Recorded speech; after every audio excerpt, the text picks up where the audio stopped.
Did you ever ask yourself, why is it that they built the pyramids all the way back in the day? And why is there so many ancient structures like this one, this one, this one, this one, so many ancient structures all around the world? And what even is this civilization, this ancient history of Tartaria? So this is what we're going to be seeing in this video right here, the most eye-opening 20 minutes of your life, or maybe it's going to be 40 minutes if I'm going to be cutting the video every single moment. Let's see what these people are talking about. When Morpheus holds up the battery in the Matrix and he says, "We are the source of energy," I finally understand what you mean.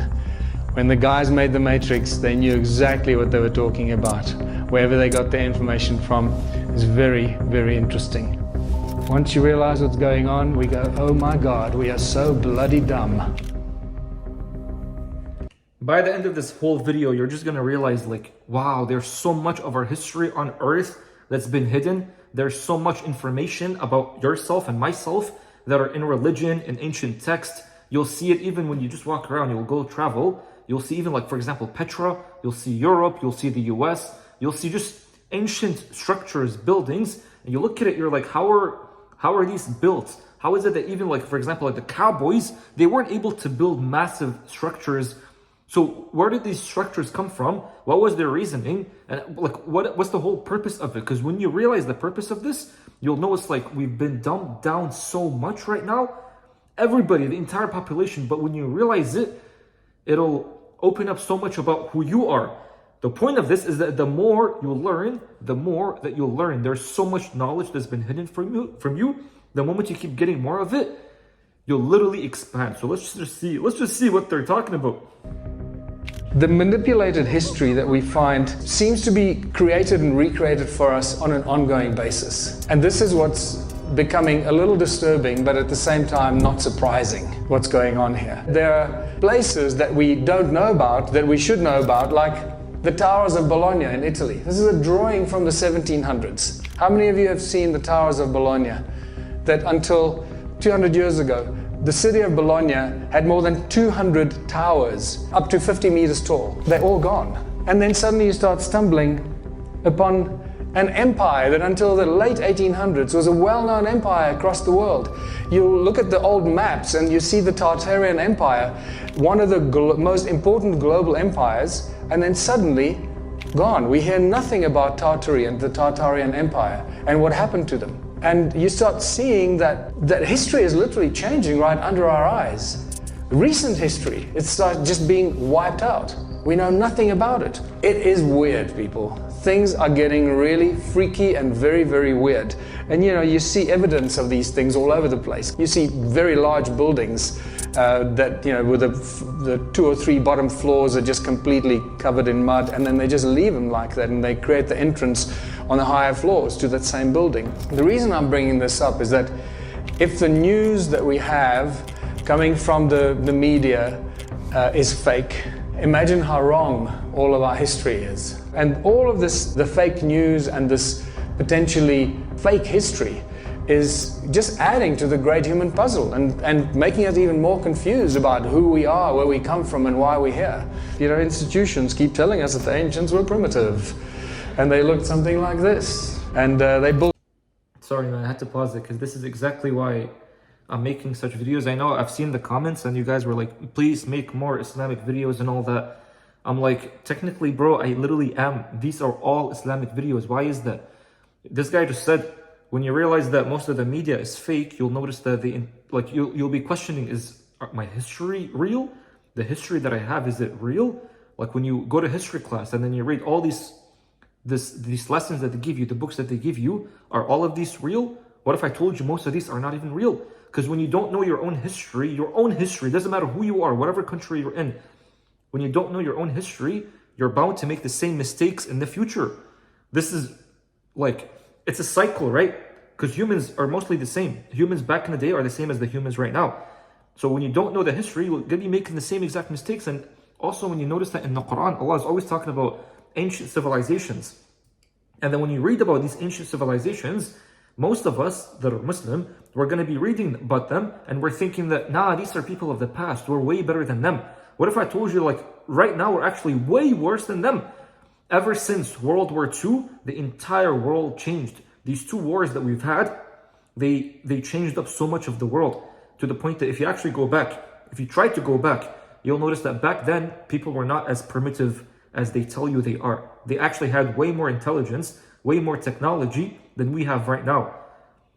And right now what's happening is that we're developing technology, for example, like the phone, right? It's good technology, it's helpful, but at the same time, it's harming you. Like if you sleep next to your phone, the 5G radiation or just the EMF is gonna harm your brain.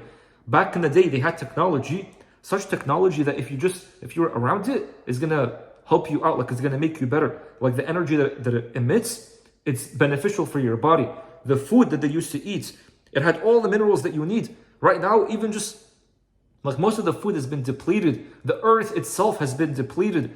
The air that you breathe has been depleted. The clothes that you wear, all of it has just been depleted from benefit. Everything that you do has been depleted from benefit. So it makes you think, like, why is this? Who's doing this? And this is super, super important for whoever you are. Countless megalithic structures with their very primitive tools, like we can build them today. And they left behind these incredible places from times that we cannot remember. And we have no idea when these things actually happened. Some of them we speculate, and we're probably very wrong.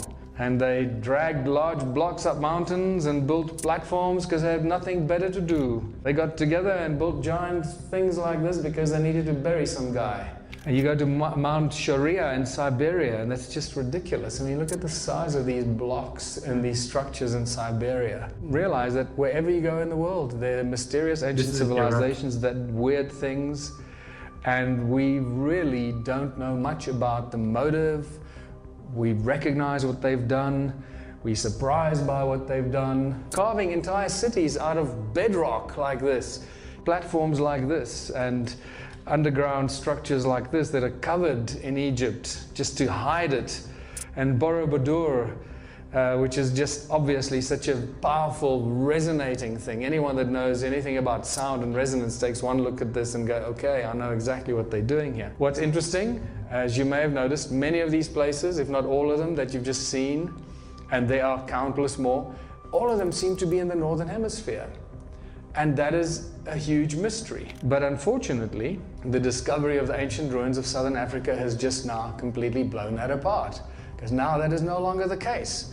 And the attention has shifted to the ancient ruins of South Africa and Southern Africa. The stone circles of Southern Africa have become one of the most interesting, mysterious, and unbelievable discoveries of ancient archaeology, ancient civilizations, not just because they are so amazing to look at and remarkable, but because they opened a door and they gave us very important clues as to what the ancient civilizations were doing and what technology they used. And that's actually been the big breakthrough to get to a deeper understanding of how smart and advanced the ancient civilizations were. And when you start noticing these flower-shaped structures, that's when it gets really interesting. Notice that these are not standalone structures. They're all connected by these channels that connect them, thousands of miles of channels, like they look like wires that connect all stone circles together. And then you can see that weird spider's web effect around it. No stone circle stands alone. They're all connected in this very large grid. And basically what you're looking at here is what has now been identified or recognized as the largest cluster of stone ruins anywhere on Earth. How many are there? More than 10 million of these structures throughout South Africa and Zimbabwe. Like, man, you can't just come and tell me, be like, oh no, all of this stuff is just there by accident. This is not by accident. Some human came and designed these in a specific way, which means they had knowledge of how the earth works. You ever heard the saying that says, as above, so below, as without, so within? It shows you that the microcosm is the same as the macrocosm.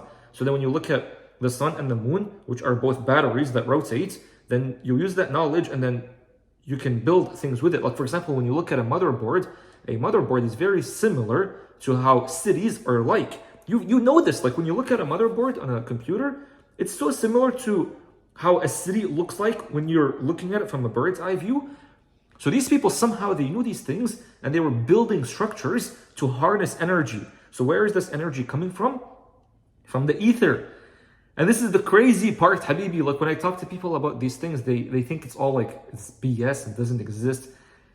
just because no one ever talks about it. But what if I told you like there is actually infinite energy all around the world, free energy? Like electricity should have never been this thing where it's like scarce. Electricity is not scarce. Electricity is all around you. So that's why these civilizations, they knew about that, and they were able to harness this energy to the point that they were able to even like levitate things. Because when you realize the entire world is filled with electromagnetism, even your own body, it opens up so much of the world for you, to the point that even, for example, because my channel I used to always talk about manifestation. Even manifestation, you understand exactly how it works, because your heart is a magnet. Your heart is a magnet. So if you even fix your heart, you'll be able to attract things towards you. Same thing with the earth. If you're able to like just study this knowledge, you'll be able to harness energy from the earth to the point that you can light up anything, free energy. And that's what Tesla was doing. And that's what these ancient civilizations, they all knew about that. So much so that even like the pyramids, that's what they were for. The pyramids were not like a tomb to like bury the pharaoh or whatever. Nah, these were like literally pillars, like that looked like pyramids, because at the bottom, like it's all been like flooded by the mud flood. But they were pillars that harness energy, and this is actually in the Quran, by the way, Habibi. This is in the Quran. Fir'aun used to build pillars. Qawm 'Ad, they used to build pillars. Why were they building pillars? This is what this is talking about. It is quite staggering. 10 million is not a small number. This is an insanely huge number. When we get to the reason why they did this, I think this is when it starts to get really interesting. Important thing, no doors and entrances. There are several archaeological drawings that clearly show us no doors and entrances, clustered together like grapes. The channels connecting them all together, like I've showed you, everything is connected. What kind of stones are we dealing with here? And this is where it all starts to point us in a very interesting direction. It's a special kind of stone known as hornfels. It's a black stone. It looks like this. It's black on the inside, and then on the outside it's got this reddish brown skin that grows very, very slowly. A few thousand years per microscopic layer. That's how long it takes for this patina to grow. So if you've got tools or artifacts made out of this black rock, and the tools and artifacts are covered in patina, then you have to assume or conclude that the tools and artifacts were made a long, long time ago, not just a few hundred or a few thousand years ago, because that's not how the patina grows. So the patina in this is a very important way for us to not evaluate exactly or date the stones, the tools, but to give us an idea of how old they are. And we know that based on that, they're very, very old. The other important thing is that the stones ring like bells. And it was really at the moment that I discovered that these stones have acoustic properties and they ring like bells that everything changed. I no longer... Sorry. Do you think now why Tesla used to say, if you want to find the secrets of the universe, think in terms of vibration, energy, and frequency? But sadly, we have shuyukh that come and then they're like, nah, this stuff is all shirk, this stuff is all fake. Habibi, that's how the world works. It's all just frequency, energy, and vibration. That's how the world works. So then when you look at how did they even build the pyramids? Through energy, frequency, and vibration. How are they able to like carve through the walls, build pillars, do all these things? You think these people used to live in the Stone Age? You think these people used to be primitive? These people used to be dum-dum? Where are the dum-dums, man? These people understood this stuff. longer looked at the stone circles as cattle kraal or dwellings, I suddenly realized that we're dealing with sound. Sound, the primordial source of all things. Infinite energy, what Nikola Tesla probably used. Sound that levitates. And now we got sound coming out of the stone walls, of the stone circles. That's a great breakthrough. But what are we dealing with here? What are the stones made of? They're made of silica, people. Silica. Most of the content of these stones, what are they made of? 90% of most of the stone on this planet is made of silica. Sandstone. Let me tell you something before I even continue. So I'm very good at chemistry, bro. Super good at chemistry. But you know silicon dioxide? It's like silicone is very similar to carbon. Even when you look at them, they have very similar structure, except that silicone is better. So they say, I've watched a documentary that they say they were like back in the day, the entire world used to be made of silicone. Silicone. Nowadays, it's made by carbon. What changed? What caused that change? And then when you look at silicone, it has all the numbers that relate to the devil. But then when you look at When you look at carbon, I mean, it's all the numbers that relate to the devil. But then when you look at silicon, it's different. So silicon back in the day, that's how the world was made out of. So that's why when people used to be giants, when you look at the trees, everything was made out of silicon, or as they say. But now somehow things, they started to change, which is interesting.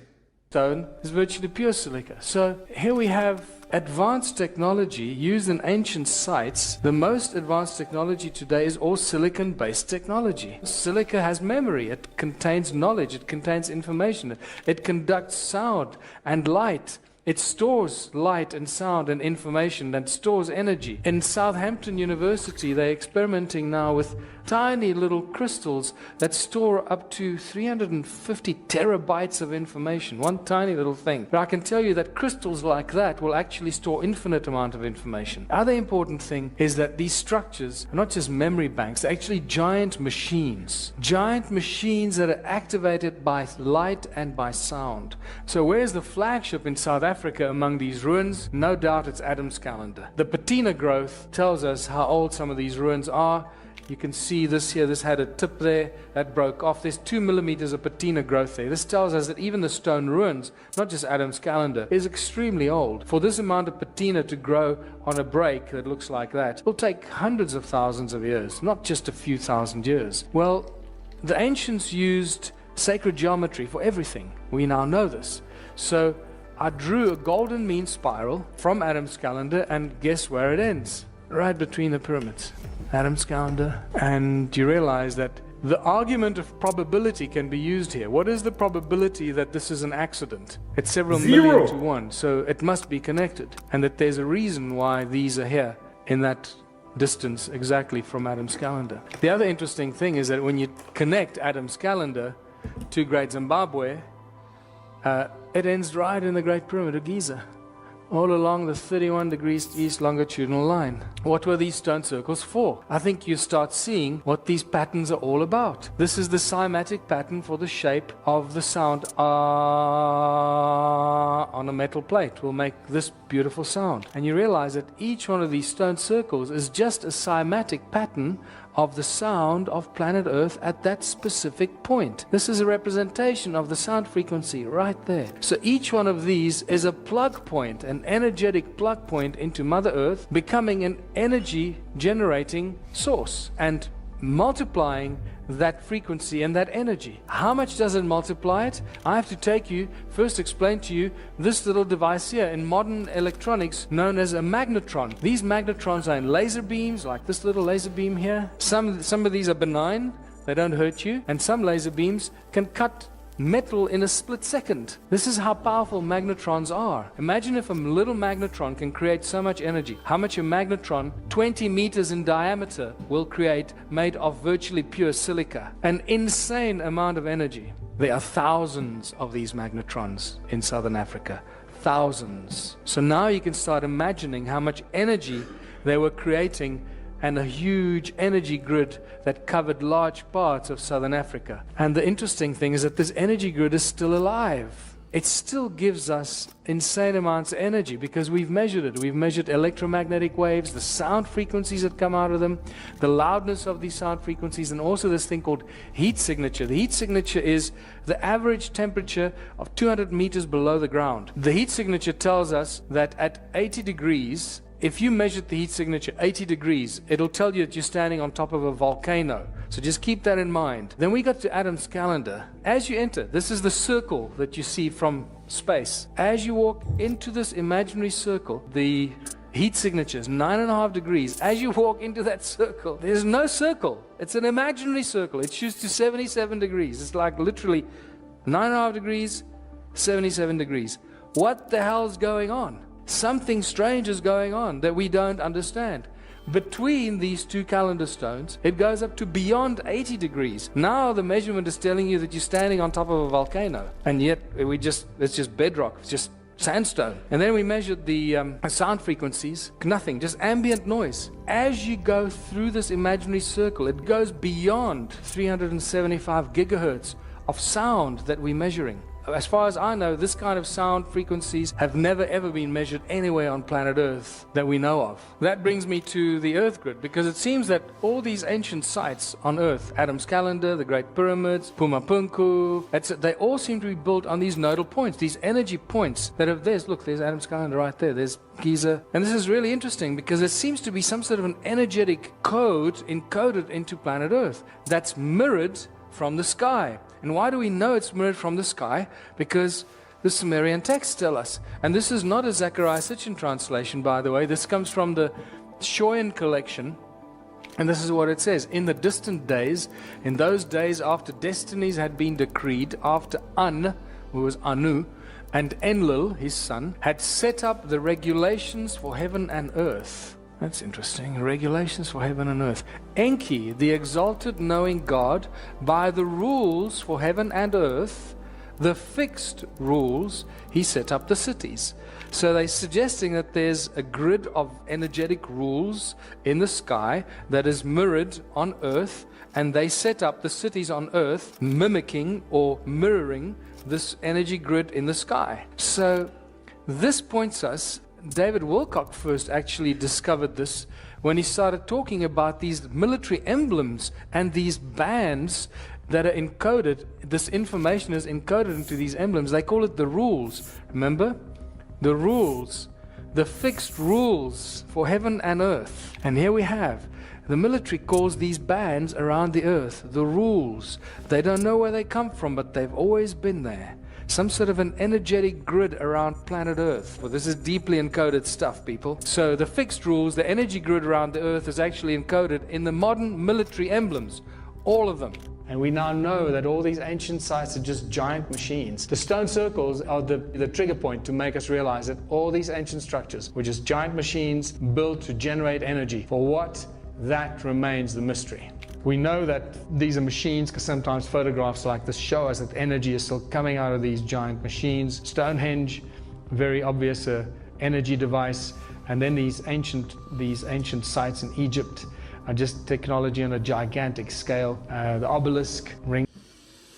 This is actually insane, bro, because this shows you so much of what past civilizations used to do.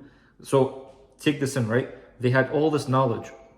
So they're like, it's almost like they knew that in the sky there is such a grid that if you just mimic it here on Earth, you'll be able to harness the energy. And that's why they used to build the pyramids connected directly to certain stars. And not just the pyramids, many other structures. But it's so funny because the reason why Allah is mentioning all these civilizations back in the day, because Allah is like, look at how much knowledge they had. And yet they still did shirk in Allah. Understand that, here's the thing, Allah says that He taught Adam alayhi salam the names of everything. So Adam alayhi salam, when he came on earth, he actually knew everything. Don't be thinking that when he came on earth, he was clueless, like what am I supposed to do? His brain was big, which means that he had so much information stored in it. So he knew all these things.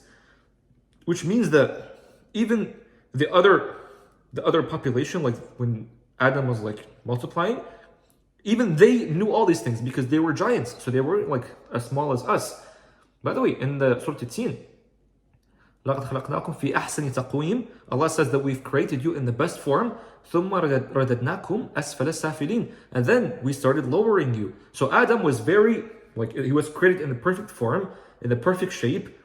But then we started getting lower. And that's why you'll see it's like big and then it gets lower and lower and lower. Which is so funny because they come and then they show you it's like, no. You started off as small, a fish, then you became a monkey, then you became a human. So small, and then now you're getting bigger and bigger. But no, bro, in reality, you're always big. Adam was always big. So like when you go to heaven, you'll get back to your true shape. But you as a human, you were always big. And then you started coming down smaller and smaller and smaller. Which means you started getting less and less knowledge.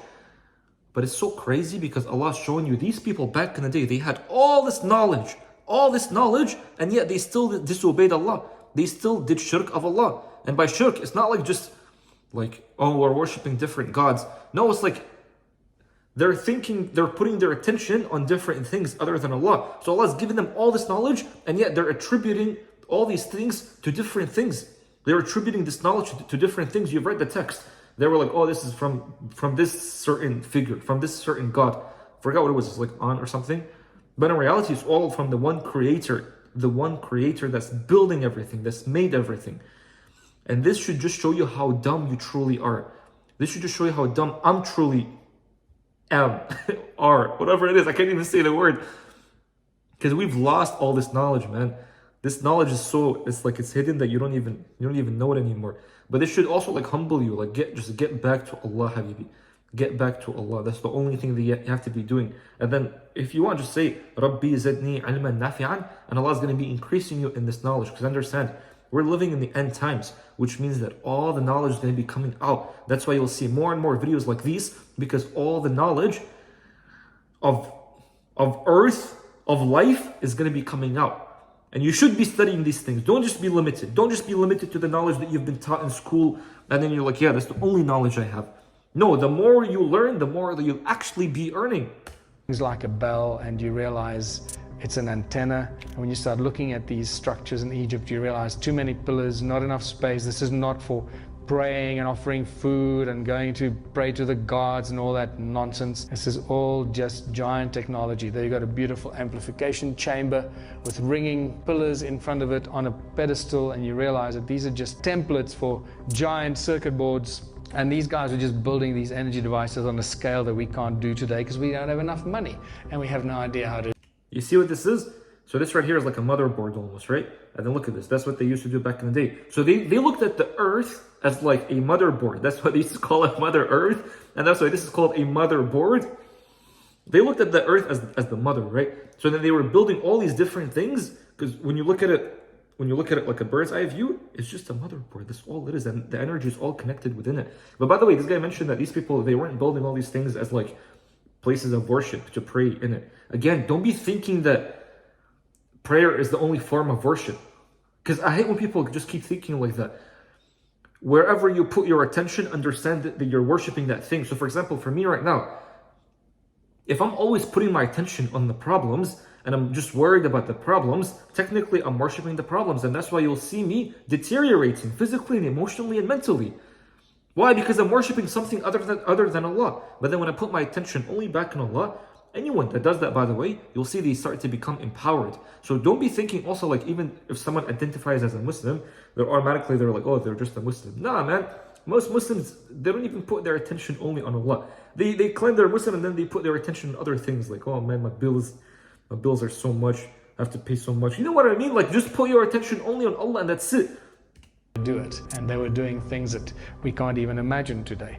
Giant circuit boards, macro processors, and then devices like this, obviously. And you realize that we're dealing with a time in human history that was very, very different from our lives today. And when you go to South America, Sacsayhuaman, it's just another circuit board on top of a mountain. There's another look at it. Borobudur, Indonesia, just amplifying sound frequencies, shooting it up into the sky with a central beam at the top. And this all takes us to Caesar technology. Caesar technology that was only introduced to humanity in 2009. As opposed to laser beams. Laser beams, infinitely more powerful. But it seems that human sound was used to amplify and start these circuit boards. Even the Parthenon in Greece, that was an ancient circuit board. It's really badly destroyed. And they had these amphitheaters. They squeeze a bunch of people in there, fill them with fear, make them clap their hands and whatever they do, and all these religious sites as well. All that energy gets channeled down these vibrating pillars and into the circuit board, and it starts the circuit board through sound. And we find these circuit board amphitheater connections all over the world. Amphitheaters, circuit boards, whatever they were doing with that energy remains a mystery. There's another amphitheater connected to a circuit board on top of the mountain there. You can see. By the way, man, I went to Jordan the other day, and even in Jordan, there's Petra in Jordan, but they even had those same theaters, those same Greek theaters, Jordan, Syria, like these structures are not just in one place. And it makes you think, like, how did this even reach Jordan? How did this reach Syria? And then they tell you, yeah, because they conquered it. It's not just because they conquered it, man. They literally went there and they were building all these things. This is insane. Like, these people knew everything, bro. And by the way, it's not just the Greeks. I don't even know if the Greeks knew about this. Maybe this was even built before the Greeks that they tell you about. But I'm talking about before, like before the Fir'aun time, which is very long time ago. Badly destroyed. Here's another one in North Africa, in Algeria. Here the circuit board is, the amphitheater is right in the heart of the ancient circuit board. And this doesn't stop there. The secret sound activation continues in medieval times and continues in modern times. Temples have just become churches. And you will see the importance of the structures of these churches with the conical towers, the cone-shaped tools that focus the sound into Caesar beams. This stuff is just so brilliant. Our sound is being harvested as energy. By the way, you also see this, right? You also see the structure. I don't know where this is, I actually forgot. But the structure, when you look at it, they tell you, yeah, this was built during the Cowboys' time, or it was built in the 1800s or the beginning of the 1900s. And it just makes you think. They say it's been founded, which makes you think like they actually found it. But when you look at these, it's like, how are people that used to drive wagons and ride horses and just, how did these people build such crazy structures? Like when you look at the details of this, it's crazy. And why is even this structure like this? It looks like this. It's all just electricity.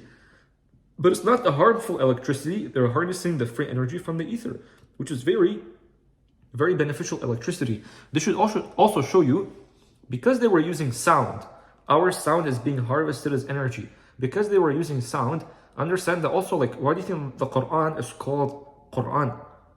Quran, which means the recited, which means that you're using your voice. This is why the human voice, by the way, is miraculous. Miraculous. Like me just using my voice right now, and then you hearing my voice is something miraculous. Understand that?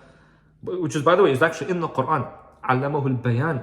Like speech, which is actually very beautiful. It's a very beautiful thing. Like not creatures in the world, no one has the ability to speak like this. Only the human. Sometimes parrots, but parrots not really. But this should show you the power of the Quran, because when you just recite it, just what you reciting it is going to change the vibration of the things around you. If I had water right now, by the way, this is coffee. I don't know why I'm being fancy today. I'm just drinking coffee from like a nice little luxurious cup. But if this was water and then I sit like this and I'm just like, I recite Surah Al-Fatiha, like Bismillah ar-Rahman ar-Rahim, Alhamdulillah Rabbil Alameen. I'm reciting it and then I blow on it, like I blow on it, and then I drink it. Even like the molecules within the water is going to be changed. So when I drink it, like even my body is going to be blessed. So sound is very powerful. And they made you think that sound is not that powerful. Sound is the most powerful element on earth. Sound. And this should literally blow your mind, by the way. Energy, it's that simple. Anytime you build a circle, pyramids, obelisks, or domes and cathedral towers, these are all harvesting devices for amplifying and harvesting sound and focusing sound. And this is why all cathedrals, all major churches, all major castles around the world are always built on very powerful energy lines, ley lines, very energetic places around the world. Every time there's a Catholic church cathedral, it's always on a very strategic point. And this is why the mystery of the medieval cathedrals is such an important thing to crack. Architects today just marvel at how these guys built it. With the tools they had in the year 1000 or whenever it was 10 something, when they built these in the 10th, 11th, 12th centuries, we couldn't build it today with those kind of tools. We'd struggle to build it today with modern tools.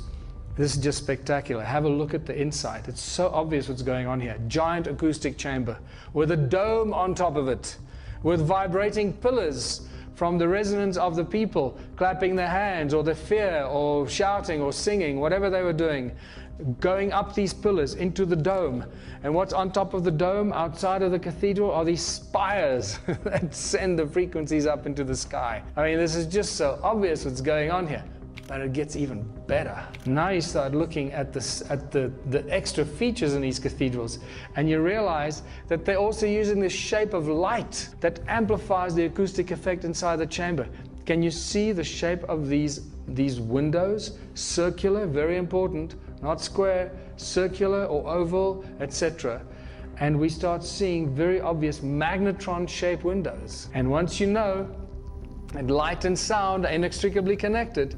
If you send light through a magnetron shape, it will create a magnetron effect. The shape of the window will take the frequency of the light and amplify it because it's in the shape of a magnetron. It's spectacular. So the light from outside goes through the magnetron structures into the church, into the cathedral. It amplifies it because the cathedral is just an ambient chamber. And now you got this magnetron amplification of the light that shoots out the spires and through the top of the cathedral. It's like laser transfer. You can take the information of an egg from a salamander or a lizard, you put a laser beam through a fertilized lizard egg, and you point the laser at the infertile frog egg, and the frog will become a lizard. The light takes the information and deposits it from one to the other.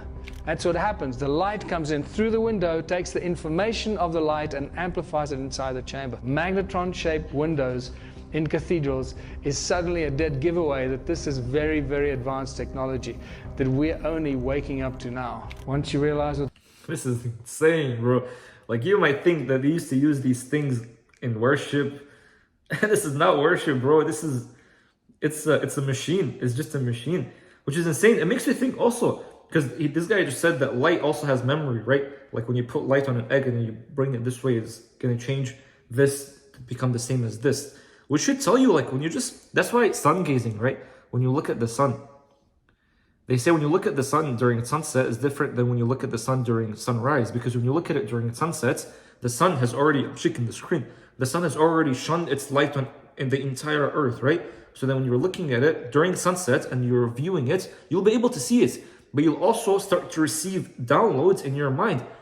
You'll start to receive ideas. You're literally changing your DNA at that point, which is possible, by the way. Don't be thinking that changing your genes is something impossible. It's very possible because you already have all the genes. It's just some of them are silenced, some of them are activated. So then when you look at the sun during sunset, it's gonna bring certain light in your mind, in your eyes, and then it's gonna affect the entire body because your eyes are the window. So then when you put certain light in it, it's going to be affecting the entire body and you'll be able to activate certain genes.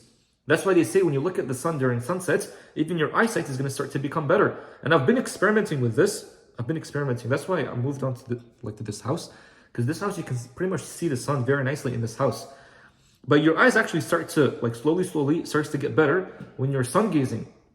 So hopefully I won't be needing these glasses anymore. But that's the thing. It's like this knowledge is so powerful. The knowledge of energy, frequency, and vibration, sound and light, the smallest things on earth are affecting the biggest things on earth, which is very insane. So even just like this, like the cathedral, these people somehow knew how to build certain structures in certain ways to start harnessing this energy. And later on, that's when people started coming into these buildings and they started doing worship, started calling it a church. But before, this wasn't a church. Before, they used to harness this beautiful knowledge. And this should show you, it's like Allah is showing you these past civilizations, they knew everything. So don't be like them. You shouldn't even be like them because you don't know anything. So then why are you disobeying Allah? Put your attention back only on Allah and then live through the world, which is beautiful, man. Going on, we go, oh my God, we are so bloody dumb. We are just like literally lambs to the slaughter. We're just being lied to, abused, eaten, slaughtered, tortured. This is a woman by the name of Annie in Sweden. I took this picture of a church. Look at that beautiful torus. Look at the energy coming out of that, creating a torus effect. Every now and then it just shows itself to us very obviously. And we suddenly realize that city grids and cities are just the modern day circuit boards generating huge amounts of sound. Human beings never stop making a noise. Cities are constantly noisy, keep pushing up sound into the sky through the high skyscrapers. We are sources of energy because we never stop freaking making a noise. And suddenly when Morpheus holds up the battery in the Matrix and he says, we are the source of energy, you go, I get it, dude. I finally understand what you mean. When the guys made the Matrix, they knew exactly what they were talking about. Wherever they got their information from is very, very interesting. And that brings me back to places like Bologna. These hundreds of towers that have now been destroyed, gone. This is a very, very early picture of Bologna with many of the towers that have already been gone. But Look at the early image, the drawing from 1700s of Bologna. There's a dome over the city. There's a wall and a dome over the city. What's going on here? Why is there a dome over the city? Dang, what the heck? But bro, this is amazing. You see how much has been hidden from you? And now, by the way, this knowledge all came from books, and in this channel, Video Advice, they somehow compiled all of this, which is very beautiful. They compiled all of this in a video that is very digestible for you and me to watch, and then just start to receive all these things. But these things have been going on for a long time. They've been in books, and that's why you should increase your reading. Allah Himself says to read, always be reading. There's so much that's been hidden from you. So don't just be accepting that, oh, it's been hidden, so I don't need to know it. Oh, ignorance is bliss, so I don't need to know it. It's very important for you to come and learn all these things, because when you learn all these things, you understand that you are a battery, right? So then if you're a battery, doesn't that mean that a battery needs to be like recharged? And in order for you to be recharged, that's why like you use the power of sound, you use the power of light. So that when you're praying, why do you think that Fajr, Maghrib, and Isha, when you pray them, you're supposed to pray it out loud, but Dhuhr and Asr, you pray it silently, like when you're doing Jama'ah? Why is that? Because Dhuhr and Asr, when you're praying it, there's already light. Light is already here. The sun is already here. It's during when the sun is out. But then Maghrib, Isha, and Fajr, there is no sun. There is no light. So you got to use sound, which is so beautiful. And you're using the sound of who? The sound of the Creator. Because Asr and Dhuhr, you're using the light of the Creator. So these things are beautiful. Also, why do you go to Umrah? You realize Umrah, when you go to Umrah, like when you go and visit the Kaaba, Umrah is very similar to like Umr, which is age, which means that when you go to Umrah, you do realize like even you increase your lifespan. You literally increase your lifespan. Why is that? Because when you're going to Umrah, you're recharging your body. The Kaaba is the most powerful place on earth. Why? Because the electromagnetism in that area is very powerful. Just like you have to charge your phone, put it in a wire or put it on the wireless charger so that it charges. Same with you. You go to the Kaaba so you can recharge. And then when you recharge, your lifespan is increased. There are videos actually on YouTube, I might even do a video on them, that talk about how the Kaaba, the electromagnetism there is so powerful that even like the tawaf, you know the tawaf? It's facing north and south, because when you're in it and then you keep rotating, it's like a battery. So you're within like a charging station, and you're going around constantly because you're recharging yourself. And that's why you cut your hair, because all the energy has been stuck here. So then when you cut it, it's like you are basically reborn, which is very powerful. Just the Kaaba in of itself is so powerful. And that's why Allah says like He built that place for all humanity, all of it, not just Muslims. It's supposed to be for everybody. This is the best place to go and just like recharge yourself. Because when you're here, when you're in the world, you're giving your energy to the world, and you're using up a lot of energy. When you go there, you're recharging, and then your lifespan is increased, which is so beautiful. Most people go there without even knowing why they're going there. They just do it because they're like, Allah said to do it, which is good. But why? Because Allah says the ones who know are better than the ones who don't know. Like, I forgot the ayah, but it's like, is the one that knows the same as the one that doesn't know? Nah, the one that knows is way better than the one that doesn't know. So you getting this knowledge is very powerful. Don't be thinking this is something small. This is something super powerful. The more knowledge you receive, the more you become powerful. And the more that you start to believe in everything within the Quran. You read these stories and you're like, this is insane. Now I understand. Now I understand everything. The more you're understanding, the more you'll have appreciation for the Creator. The more you'll have appreciation for the world that Allah has made for you. Allah did not put you in a world that's limited. Everything within this world is there for a purpose. I even thought like the pancreas in your body has no purpose. Even the pancreas has a purpose. Everything within the earth has a purpose. Which is so beautiful, man. Like the more you start studying these things, the more you're just like, nah, bro, this Creator is way too merciful. This Creator is way too powerful. And then you start to see all these signs in the world of the Creator, and you're like, there is no way that Allah didn't just put me somewhere insignificant, somewhere empty, somewhere Everything has a purpose, and even I have a purpose, which is so beautiful. But nowadays, ever since you were born, they inject the vaccine into you. They inject, like they put you through so many things. The what's it called? The tube. I forgot the name. The tube in your body. What the heck? I actually forgot the name. They remove it. They're like, you don't need that. Then they start feeding you all these dumb things, depleted from all the nutrients, all the minerals, and then you wonder, it's like, what am I here for? Am I just here to go and work a job? Am I just here to pay the bills? Am I just here to just retire at 60 and that's it? But nah, Habibi, you're made for way more than that. The only reason now you're not experiencing the purpose of your life is because you don't even know the purpose of your life. But the more you read about all these things, you're like, no, bro, it's way too powerful.